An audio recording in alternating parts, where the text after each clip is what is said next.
Well, you would have heard my comments earlier in the show about these Climate 200 candidates. Now, we asked every Climate 200 candidate in New South Wales the following question. In the event of a hung parliament, who would you support with supplying confidence? The Labor Party or the Coalition? As of right now, at 23 to 4, Allegra Spender in Wentworth, Kylie Tink in North Sydney, Georgia Steele in Hughes, Nicolette Bowler in Bradfield, and Dr. Sophie Scomps in Mackellar. Well, they've all refused to come clean and tell us exactly who they would support if it was a hung parliament. Now, Hannibeth Luke and Page, Kate Hook and Calais, Carolyn Heiss and Cowper are all yet to get back to us. At least those others have got back to us, so I thank them for that. But this just doesn't wash with me. Other than Hughes, which of course is held by former Liberal Craig Kelly, all of these Climate 200 independents are only running in Liberal or National-held seats. They're not taking on any sitting Labor MPs. So why won't they front up with voters and tell them which way they'll go when in government? Well, it's not good enough, if you ask me. Highly misleading. On the line is one sitting Liberal MP who's facing the fight of his political life right now. Now, Jason Falinski holds Mackellar on our northern beaches by over 13%, but this Climate 200 candidate, Dr. Sophie Scomps, well, is determined to kick him to the curb.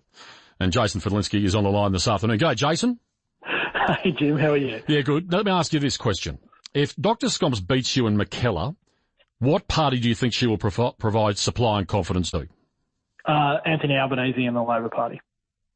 Dr. Scomps told us that before she makes up her mind which party she'd support, she would need to, quote, see the full policies of both the Coalition and Labor and what they are offering on the issues that matter most. You don't buy that. Then maybe she shouldn't be running for Parliament. If she hasn't made her mind up yet, then she shouldn't be running for Parliament. You see, this is the point, Jim. Democracy is about a contract with your local communities, and it's about you being honest with them. Now, you can't be honest with them if you won't tell them up front on the key issue of who you will help form government and guarantee supply to. You don't have an answer. So if you're not willing to do that, you're not being honest and you're breaking that democratic contract. Maybe this is what they mean when they talk about a new way of doing democracy. It sounds pretty old to me, to be honest with you. Do you think she's got cut through in the electorate? Are you nervous? Mate, I was born nervous, but the stuff that I worry about isn't about me. The stuff I worry about is, will we have a strong economy? Will we be providing jobs for young Australians? Will we be increasing home ownership? Will we be making sure that we have safe and secure country where our national defence is secure? Are we making sure that we're protecting the life savings of people who've worked hard all their lives so that they can have financial security in their retirement? They're the things that keep me up at night. Vote for me, don't vote for me. That's what I'm worried about. Yeah, but what's your polling telling you as far as Mackellar goes? Mate, look, I can tell you what, I'm out every morning on bus stops, cafes, at community meetings, etc. I'm getting a lot of good feedback from people. I've got to be honest with you. And indeed, if I'm not going to win in this seat, then everyone's keeping it away from me.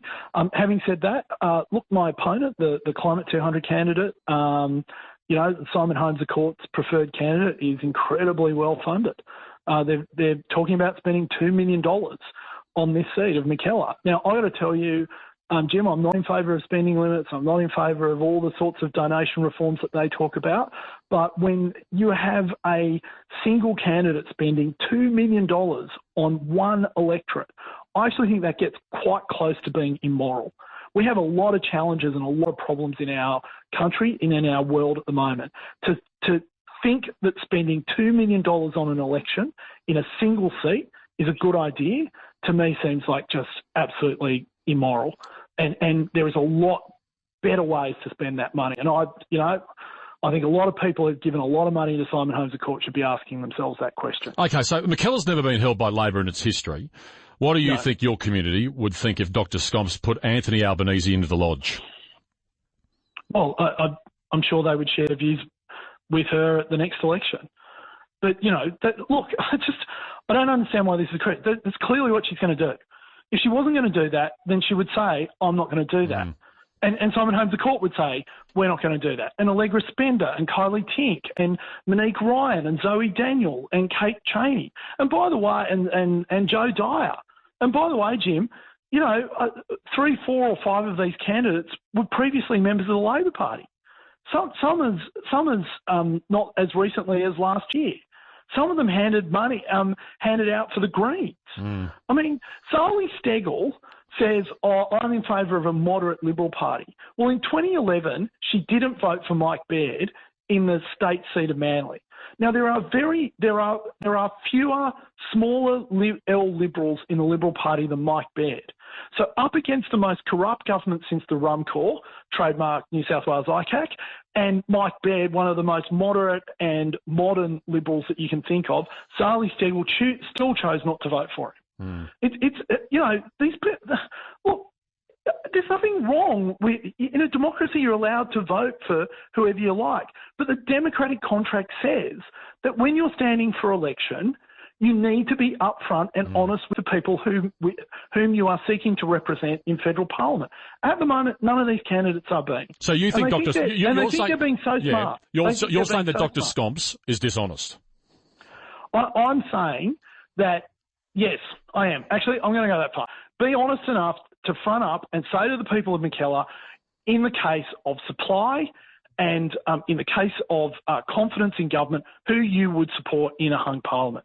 That is the least that the people of Australia deserve to know when they're voting for a candidate come the 21st of May. And to do anything less than that, frankly, is dishonest, and it is a breach of the democratic contract. Speaking to the federal MP for Mackellar, Jason Falinski. Okay, 3 days into the campaign, will the Prime Minister be joining you on the campaign trail in Mackellar?